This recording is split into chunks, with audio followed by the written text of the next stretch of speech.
So, doctor, do you ever get lonely those dark and cold nights and then seek the comfort from a Geiga? Oh, I get in all sorts of Dino 3 ways. So, I do have one serious question for you, Dr. Jones. Uh, do you have anal leakage from the Geiga stretching you out? Well, you see, I'm the one stretching them out, baby. Nice to hear.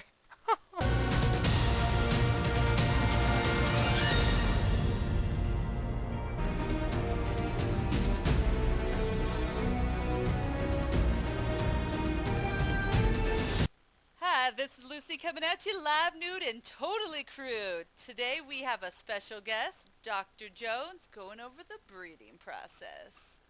Welcome, Doctor. Hey, everybody, this is Dr. Jones here. You might be wondering what I'm the doctor of. Well, I'm the doctor of Dino Love. I'm here to give you some lessons and information about breeding your dinos. Well, wonderful, Dr. Jones. Where should we start? Well, let's start with the basics. Everybody should know how to breed the dinos. I mean, all you have to do is hold the cursor over the little dino and it tells you, right? Everything you need to know. Just put them on wander, and that's it. Well, not exactly. If you have tried that before, you've probably noticed your male dino will veer off one direction, your female will veer off another direction. It kind of makes it kind of hard for them to do the nasty.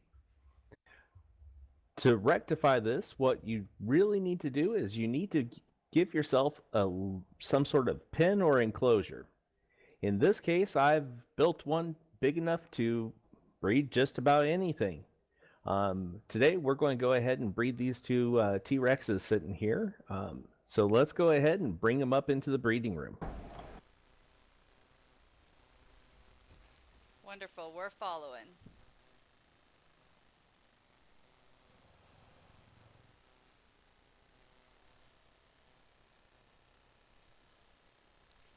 And are these baby T-Rexes or what are these up here? Those are my 3-day old baby Geigas. Oh, Geiga's dangerous. Yeah, not for the faint of heart. They take forever. And these babies will eat you out of house and home. Sounds like a lot of kids.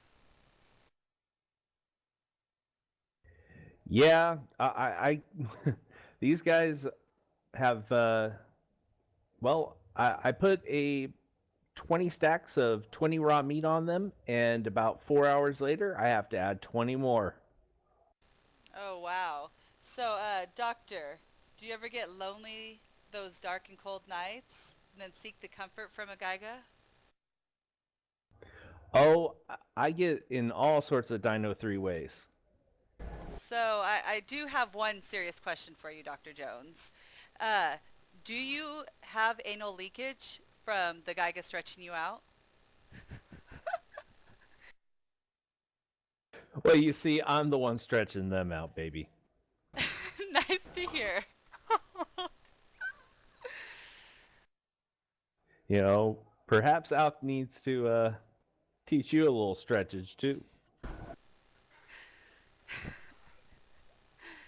He's definitely been working on it these days. Good to hear. Good to hear. All right. So now, as you can see, we got our two T Rexes in this enclosure. This will keep them from wandering away from each other. So, in order to get them mating, all we have to do is enable wander on both of them. When we do, you're going to see a bunch of little red hearts start uh, pulsing right by both of their names. And then if you walk over to Big Bite over here, you'll see a little mating bar appear underneath her typical name and information. When that bar becomes full, she will lay an egg, and it will glow like all the alpha dinos with a little bit of an orange tinge. You'll want to make sure you pick that egg up immediately. Otherwise, it will start losing health if it's too cold out, which in this area, it is always too cold out. And doctor, I have a question for you. Let's say there were three females. How would it pick which mate it wanted to breed with? Well, that is the wonderful thing about them. Once you enable wander on all of them, it will breed with all three of them at once. The male will, as long as they're in range, the male will mate with every female it can. Okay, wonderful. Yeah, these dirty dinos love to get their threesomes on. Excellent. And question. So, how long does the breeding process take from the moment they get put in wander to when an egg actually is produced?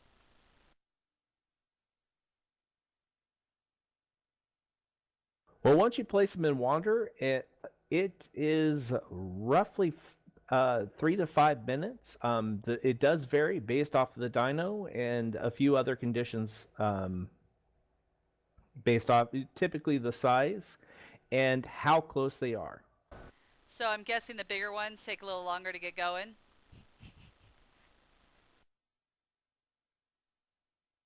Yes, the big ones take a little bit longer to get going.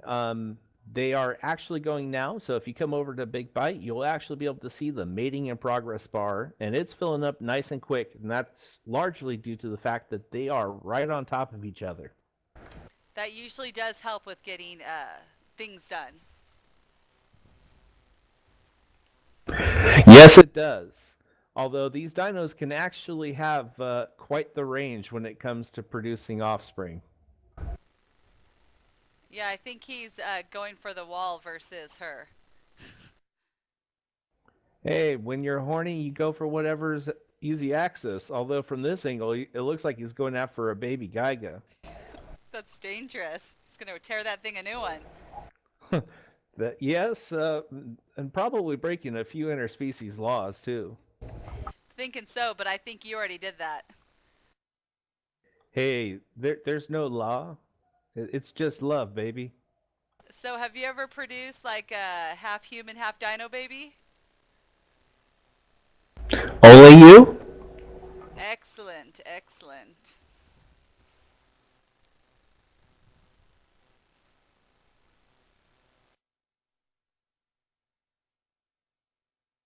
All right, so looking at the progress bar, we're about 3/4 of the way done. So it should be pretty soon that this egg will drop out. It's definitely very fast. She's a bit clingy. She had to run back for more. That just lets you know that it's good. Anytime it's big, it's good.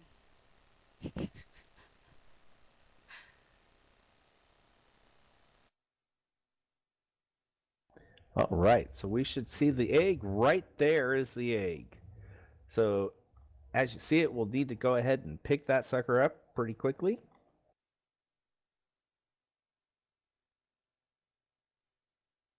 Now we can go ahead and disable the wandering on these things, otherwise they get the whole world a rocking. Excellent. Now, something to note is that the males, they can mate as many times as they want with as many females as they are around. The females, on the other hand, once they've produced an egg, there's a variance in the how quickly they can mate again. For Rexes, it's roughly 2 days. And is that information something you looked up or just something you kind of have from experience? Well, it'll actually tell you on the female's nameplate when you look at them.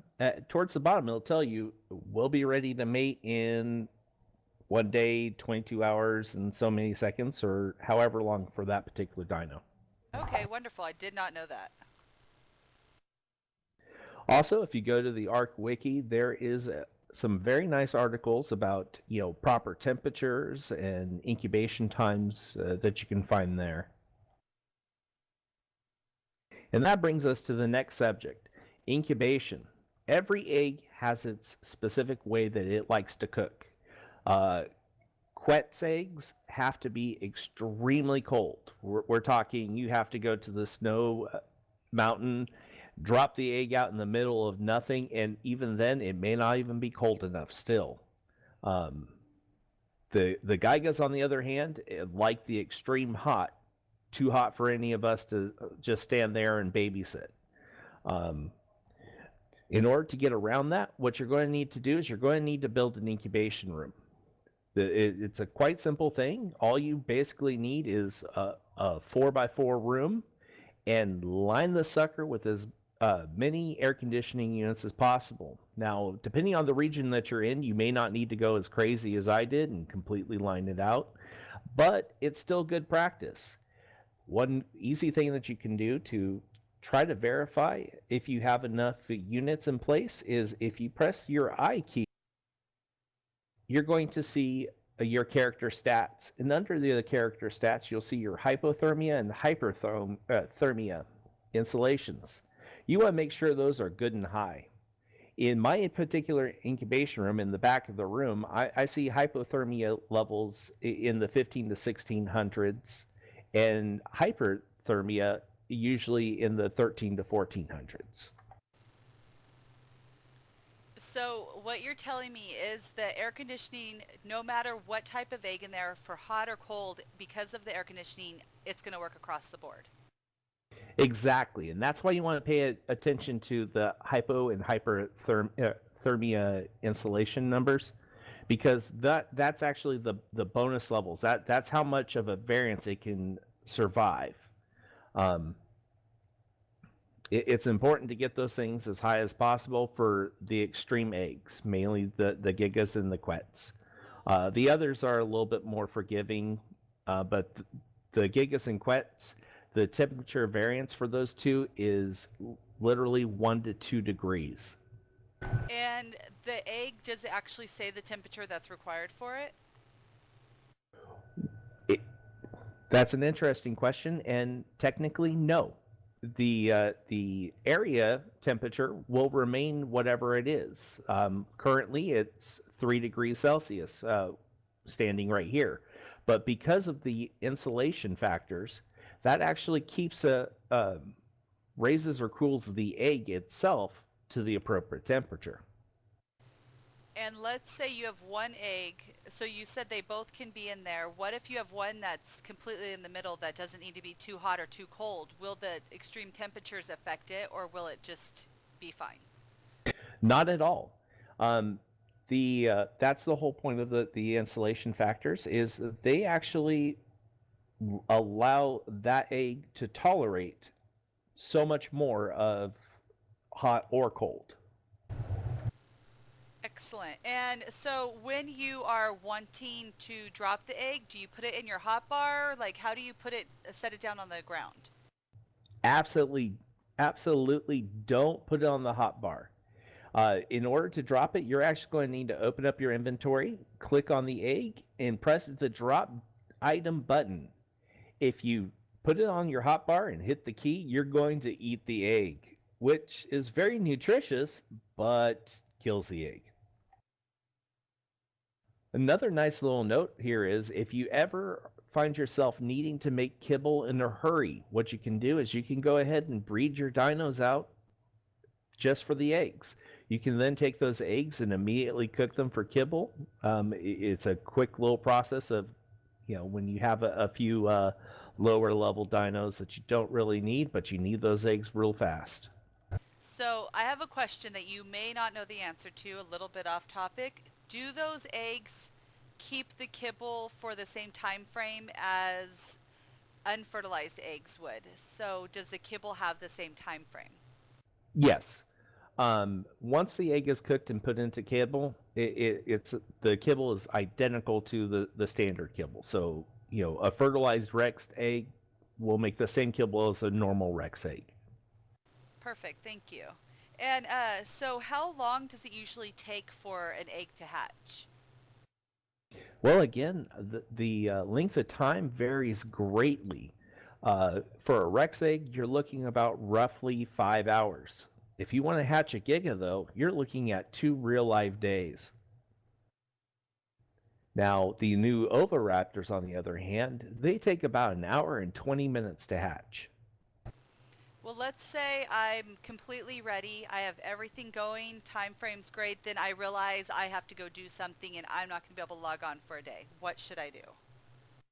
Well, that is one of the easiest things, and thank the developers for figuring this one in and putting it in here. In order to stop the incubation process, all you have to do is pick up the egg. That immediately stops it from losing its durability or hit points and halts the incubation. In order to incubate, the egg has to be placed on the ground. So as long as it is in your possession, you could place it on a dino. Although you got to be careful because I've read somewhere that the dino could potentially eat the egg. I have not proven that yet, but still not worth the risk. Or you can even store them in the fridge. You said that you could store them on yourself. Does the time frame of the egg change from being on you to being in the fridge like with normal items? Yes, it does. Currently, with it sitting in my inventory, it's got just under 8 days because it's a freshly hatched egg.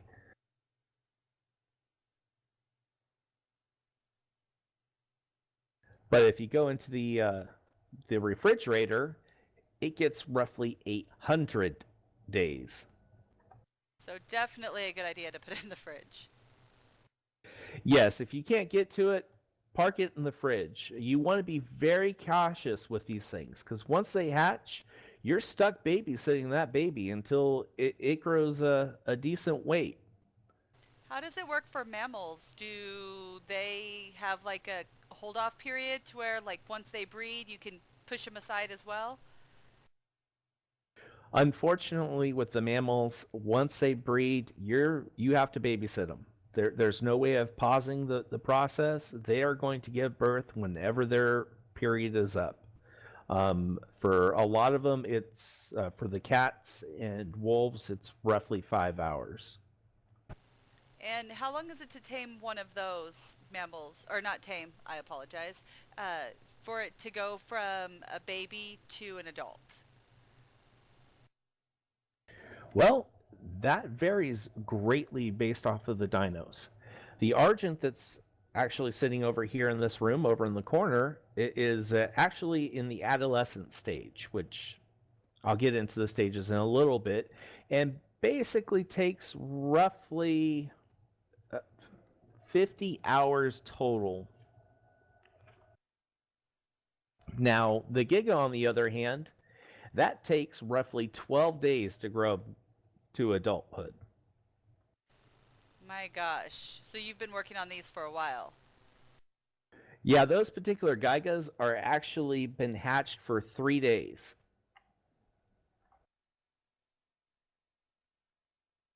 And when it comes down to it, as I stated before, make sure that you fully stock as much meat as possible because when they are babies, you will be feeding them nonstop. It is an all day endeavor just getting them to the point where they can hold enough raw meat that they won't starve in 5 minutes. And when are they eligible for trough feeding? Um, all babies can start eating once they've reached the juvenile stage, which is it varies greatly between the dinos. For an Argent, it is roughly 5 hours, as to where with the Oviraptor, it's roughly 2 hours. With the Gigas, that was just about 2 days. That's insane. Yes, it is. And because they start out with a half a pound carry weight, they can only start holding 5 pieces of meat, which they eat extremely quickly. And then as time passes, they slowly but gradually increase that weight. And eventually, after several hours, you'll be able to throw, 4 or 5 stacks of meat on there and be good for a half an hour or 45 minutes. What happens if you miss a feeding cycle? If you miss a single one, it's not going to hurt it too much. If you miss too many, though, they will die. And so just as a personal thing, what do you do? Do you set like an alarm? How do you know what your trigger is to make sure you sign on or you check them to make sure they don't miss a cycle. Well, for that, what you're going to need to do is you're going to need to find out exactly how much raw meat you can stack on them. Um, I found that with the Geigas, anyways, if I throw 15 stacks of meat, I'm roughly good for approximately 4 to 5 hours as a baby. The uh, the rate of food consumption actually goes down at every day that they're alive. So they will slowly start eating less and less. And so I notice behind that that bird is actually black.